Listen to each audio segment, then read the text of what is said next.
आज 27 अक्टूबर, दिन शुक्रवार है और सुबह के 10 बज रहे हैं। मैं नीरज हूं और अपनी पिछली वीडियो में मैंने आपको 24 अक्टूबर शाम की एक घटना के बारे में बताया था जो अधूरी रह गई थी। चलिए आगे बताता हूं क्या हुआ। जब वह औरत मेरे पास से गुजरी तो धीमी आवाज में बोली, मुझे पता चल गया है कि तुम मुझे देख सकते हो। अब तुम्हारे साथ कुछ ऐसा होने जा रहा है जिसकी तुमने कभी कल्पना भी नहीं की होगी। उसके मुंह से जब मैंने ये सुना तो मैं वहीं फ्रीज हो गया। मेरे हाथ पैर कांपने लगे।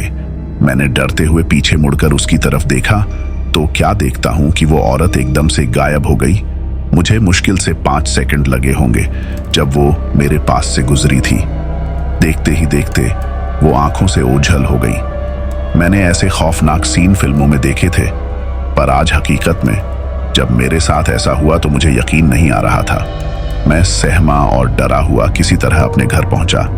मैं एक बड़े से घर में किराए पर अकेला रहता हूं। रात का खाना जल्दी खाकर मैं ऊपर अपने कमरे में सोने के लिए चला गया। मेरी आंख लगी ही थी कि अचानक आधी रात में नीचे से आ रही आवाजों से मेरी नींद खुल गई।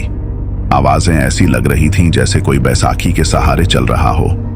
घर में सभी फर्श लकड़ी के होने के कारण मैं बैसाखियों की आवाज साफ सुन सकता था। मैं बहुत डर गया था क्योंकि मुझे उस औरत की कही हुई बात बार बार याद आ रही थी। अचानक बैसाखियों की ठक ठक की आवाज सीढ़ियों से आने लग पड़ी जैसे कोई ऊपर आ रहा हो। मेरे कमरे का दरवाजा बंद था।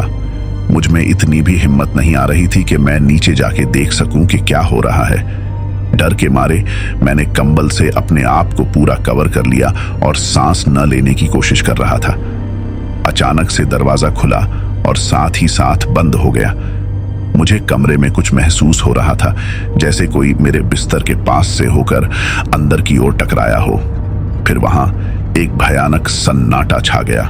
मैंने चाहे कंबल ओढ़ रखा था, पर मुझे सामने कमरे की नुक्कड़ पर कोई खड़ा हुआ दिख रहा था और वह मेरे बिस्तर को देख रहा था।